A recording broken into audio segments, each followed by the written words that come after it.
গ্রাম বাংলার একটা ঐতিহ্যবাহী খাবার হচ্ছে মাসকলাইয়ের ডাল, আর এত পরিমাণের মজার হয়। আমি আজকে রান্না করেছিলাম হচ্ছে মাসকলাইয়ের ডাল মাছ দিয়ে। মাসকলাইয়ের ডালটা কিন্তু নর্মাল ভাবেও রান্না করা যায়, আবার মাছ দিয়েও রান্না করা যায়। এক একজন এক একভাবে রান্না করে, তবে সবচেয়ে বেশি টেস্ট হয় হচ্ছে মাছ দিয়ে। আজকে আপনাদেরকে আমি ফুল ডিটেলসই বলে দিব কিভাবে রান্না করতে হয়।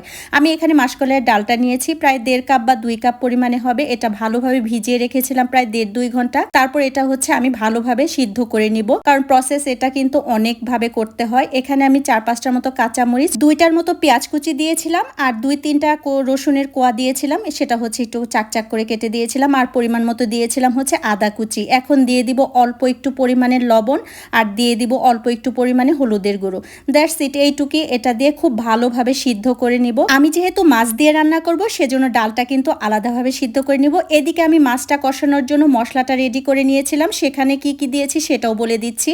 এখানে আমি পরিমাণ মতো তেল দিয়ে আদা বাটা, রসুন বাটা, পেঁয়াজ বাটা, মরিচ বাটা, হলুদের গুঁড়ো, লবণ, এই তো এগুলা দিয়ে হচ্ছে এটা খুব ভালোভাবে কষিয়ে নিব। মাছটা আলাদাভাবে কষিয়ে তারপর যে আমি ডালটা সিদ্ধ করব সেটা কিন্তু এখানে দিয়ে দিব। মাছটা কিন্তু খুব ভালোভাবে কষাতে হবে, না হলে কিন্তু মাছের যে একটা গন্ধ সেটা থেকে যাবে। আমার কাছে মনে হয় মাছটা কষিয়ে যেভাবে আমি ডাল রান্নাটা আজকে আপনাদেরকে দেখাবো, এটা কিন্তু বেস্ট একটা ডাল রান্নার হচ্ছে রেসিপি। যাই হোক, আমার ডালটাও কিন্তু সিদ্ধ হয়ে গিয়েছে এবং এটা আমি খুব ভালোভাবে ঘুটে তারপর কিন্তু এখানে দিয়ে দিয়েছি। এখন হচ্ছে বাগার দেব। সেখানে আমি হচ্ছে 1টার মতো পেঁয়াজ দিয়েছিলাম, অল্প একটু রসুন কুচি দিয়েছিলাম, 5 ফোড়ন, আর কয়েকটা হচ্ছে শুকনা মরিচ। এই তো এগুলো দিয়ে কিন্তু বাগারটা অবশ্যই মাসকলাইয়ের ডালে দিতে হবে।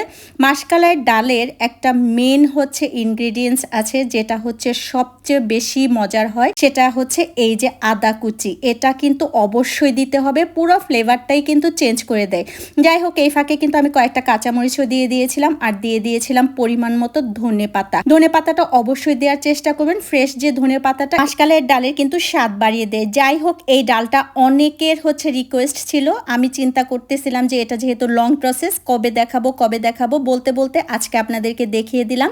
যারা যারা দেখতে চেয়েছিলেন অবশ্যই উপকার হবে। এরকম একটা ডাল রান্না করলে বাসার ছোট বাচ্চা থেকে শুরু করে এবং বড়রা আর কিচ্ছু লাগবে না, একটা ডালই যথেষ্ট।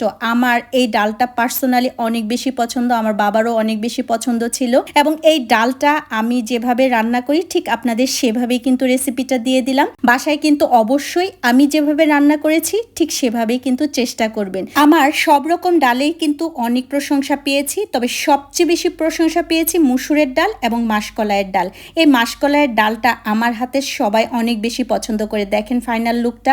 আমি যেভাবে দেখালাম সেম টু সেম ভাবে যদি রান্না করেন, একদম অরিজিনাল অথেন্টিক যে মাসকলাই, সেই স্বাদটা পাবেন। সবাই ভালো থাকবেন। আজকের জন্য বাই, আল্লাহ হাফেজ।